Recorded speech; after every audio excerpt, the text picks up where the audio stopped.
메구미는 정말 건강하고 밝은 좋은 아이였습니다. 발레를 했던 아이라 발끝으로 서는 게 귀여운 애교 많은 중학생 딸이었어요. 사건 전날이었던 1977년 11월 14일, 그날은 아버지의 생신이었습니다. 가족들이 다 모여 파티를 하면서 정말 행복한 시간을 보냈는데요. 그렇게 바로 다음 날인 11월 15일, 평소처럼 메구미는 아침 일찍 학교를 가기 위해 집을 나오게 됩니다. 별다를 거 없었어요. 평범한 아침이었습니다. 다녀오겠습니다. 가족들에게 인사를 하고 집을 나와 학교로 향한 메구미. 그날 오후 메구미는 클럽 활동을 끝내고 저녁 6시가 조금 지나 학교를 나오게 됩니다.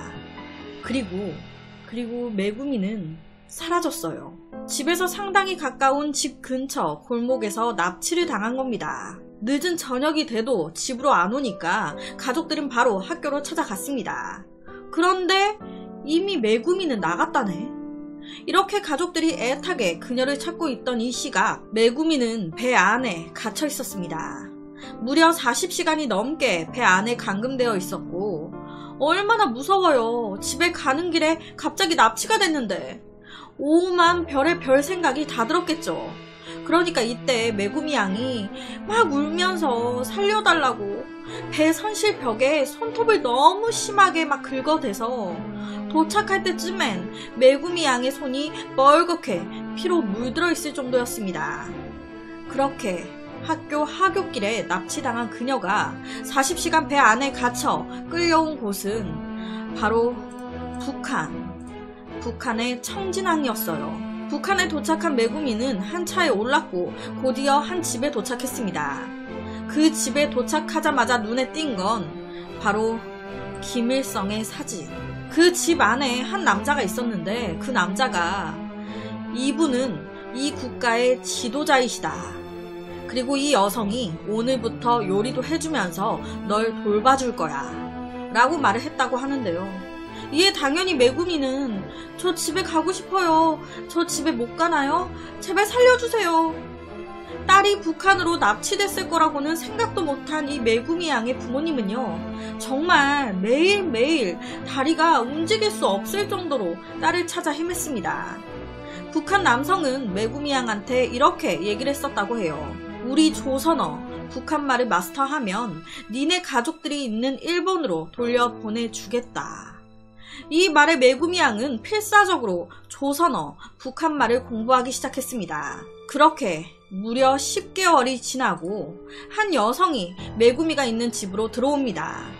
그 여성은 6일 전 엄마와 같이 쇼핑하고 놀다가 집으로 돌아오는 길에 북한에 납치당해 끌려온 19살의 일본인 히토미 양. 엄마와 같이 납치가 됐는데 엄마는 납치 과정에서 사망을 하게 됐고 혼자 남겨진 히토미 양만 북한으로 끌려온 거예요. 이 모든 이야기는요, 실화이고요. 실제 이 히토미 양이 모두 증언을 해준 겁니다. 히토미와 메구미 양은 초대소라는 곳에서 해주는 밥을 먹으면서 아침밥 먹고 북한말 공부하고 방 청소도 하고 세탁도 하고 그리고 김일성의 초상화도 닦고 이 둘을 감시하는 사람의 통솔 하에 생활해야만 했습니다. 외출은 한 달에 딱 2번. 이때 딱 2번이 내가 끌려온 곳이 어떻게 생긴 곳인지 어딘지 북한이라는 국가를 볼 수 있는 유일한 날이었습니다. 그 2번의 외출도요, 자유롭지 못했어요. 감시 하에 외출을 한 거예요. 그렇게 어느 정도의 시간이 더 흘러 이 두 사람이 지내는 곳으로 한 남자가 찾아옵니다. 제가 오늘부터 당신들의 공부를 가르칠 겁니다. 그 남자의 이름은 신광수. 이 신광수라는 남자는요, 바로 납치 실행범이었습니다. 실행범. 이 신광수라는 남자가 납치한 거예요. 실제로 이 신광수는요, 1985년 우리나라 서울에서 간첩 활동을 하다 붙잡혀가지고 광주 교도소에서 복역하다가 1999년 석방됐고 2000년 남북 공동선언에 따라 조선민주주의 인민공화국으로 송환이 된 남자였습니다. 실제 그렇게 신광수 밑에서 공부를 배우던 어느 날 메구미와 히토미 둘은 윗선의 지시로 헤어지게 됩니다. 정말 둘이 엄청 의지했을 텐데 강제로 헤어진 둘은 각각 떨어져서 또 몇 년의 세월을 보내게 돼요. 그 몇 년 동안 북한어, 조선어 마스터 안 했겠습니까? 이제는 뭐 소통에는 아무런 문제가 없게 됐는데 그래도 일본에 안 보내주니까 메구미는 정말 절망했습니다. 거의 반포기 상태. 그렇게 세월이 흘러 어느덧 메구미는 다구치 아야코라는 또 다른 일본 여성과 함께 살게 되는데 이때 이 아야코라는 여자가 북한의 한 여자 공작원에게 일본어를 가르쳐주게 됩니다. 그 여성 공작원의 이름은 오카. 실제 이 오카라는 여자는요, 3년 뒤 우리 대한항공 폭파 사건을 일으킨 김현이라는 여자입니다. 이 여자에게 일본어를 메구미와 함께 살고 있었던 아야코라는 여자가 가르친 거예요. 그렇게 세월이 더 흘러 메구미에게도 일본어를 가르치라는 임무가 떨어집니다. 네가 일본어를 가르쳐줘야 할 사람이 있다. 그렇게 만나게 된 사람은 바로 우리나라 한국인 납치 피해자 김영남 씨였어요. 김영남 씨. 이 김영남 씨는 군산기계공고 1학년 때 우리 남한 선유도로 피서를 갔다가 거기서 막 잘 놀다가 북한 공작원한테 납치당한 거예요. 그렇게 만나게 된 두 사람. 저는 일본에서 태어났습니다.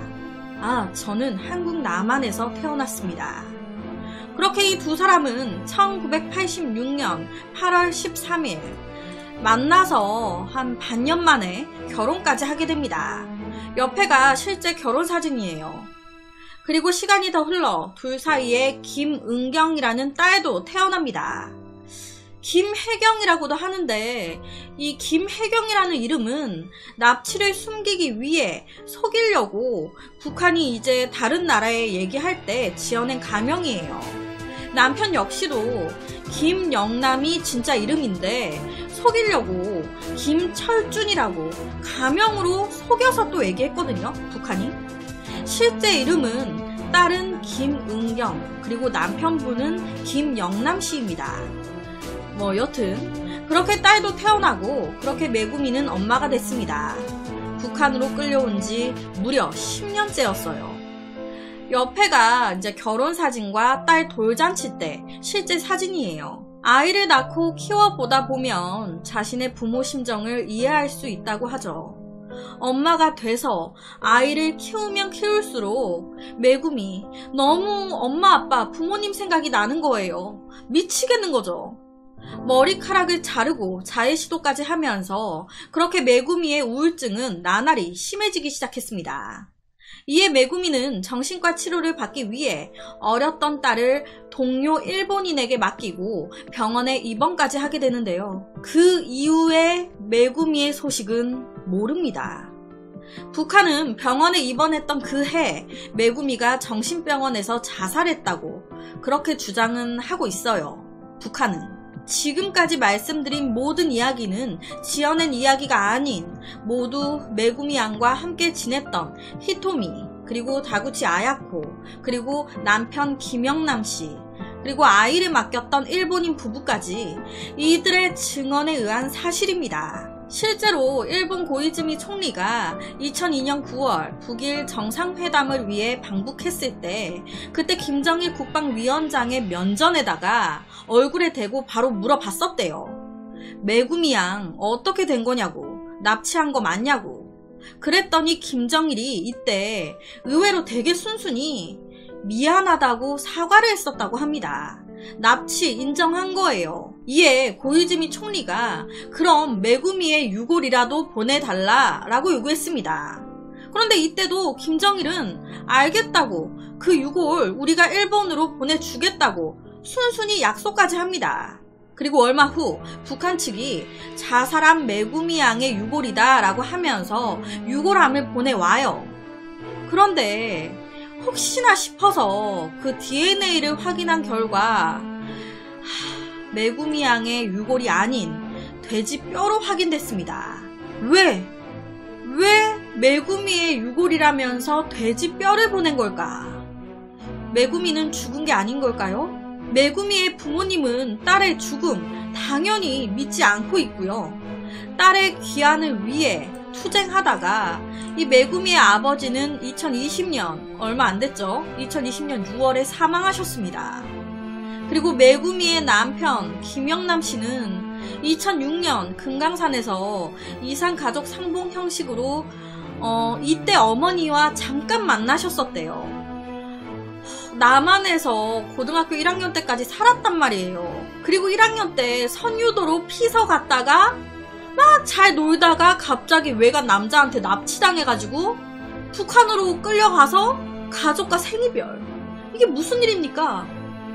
아니, 갑자기 납치당해서 평생 엄마 아빠를 못 보고 살게 된 거예요. 후에 메구미와 함께 생활했던 히토미는 북한에서 주한 미군 출신 남편과 두 딸을 낳아 잘 살다가 가족 모두 2002년 일본으로 돌아가는데 성공했다고 하고요. 마지막 히토미가 정신병원에 들어가면서 아이를 맡겼던 그 일본인 부부, 그 메구미의 딸을 돌봐준 일본인 부부도 자녀와 함께 일본으로 귀국을 하게 됩니다. 하지만 메구미 씨와 김영남 씨, 이 두 사람은 본 나라로 돌아오지 못하고 있습니다. 옆에가 김영남 씨께서 2006년에 금강산에서 열린 이산가족 상봉, 여기서 어머니와 잠시 만나신 모습이에요. 학교 끝나고 집으로 가다가 혹은 피서 가서 놀다가 혹은 엄마와 쇼핑하다가 그냥 그대로 납치. 가족과 생이별을 정말 무서운 것 같습니다. 지금은 이런 납치가 거의 없다고 하는데 옛날에는 우리나라든 일본이든 빈번했었다고 하니까 저는 여러 일본 사건들을 준비하면서 북한으로 납치된 거 아니냐 이렇게 추측이 된다 이런 사건들을 좀 했었어요. 그런데 그냥 그게 끝이었단 말이에요. 그냥 북한으로 납치된 것 같다, 끝. 북한으로 납치돼서 그 북한에서 이분들이 무슨 일을 겪게 되는 건지 납치 후의 상황에 대해선 크게 생각을 못 해본 것 같아요. 그런데 오늘 말씀드린 사건은 납치된 후에 북한에서 이 일본인들이 어떻게 살았는지, 우리 납치된 한국인은 어떻게 살게 되는 건지 정확하진 않지만 추정할 수 있게끔 여러 증언들을 토대로 보여주고 있잖아요.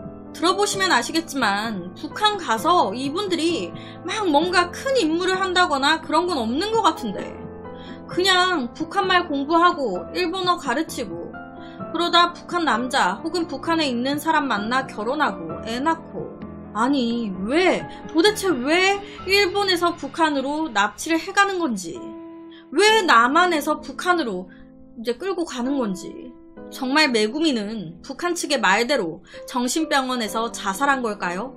아니면 어딘가에 살아있는 걸까? 그래서 오늘은 일본에서 일어난 무서운 납치 사건에 대한 이야기를 가지고 왔습니다.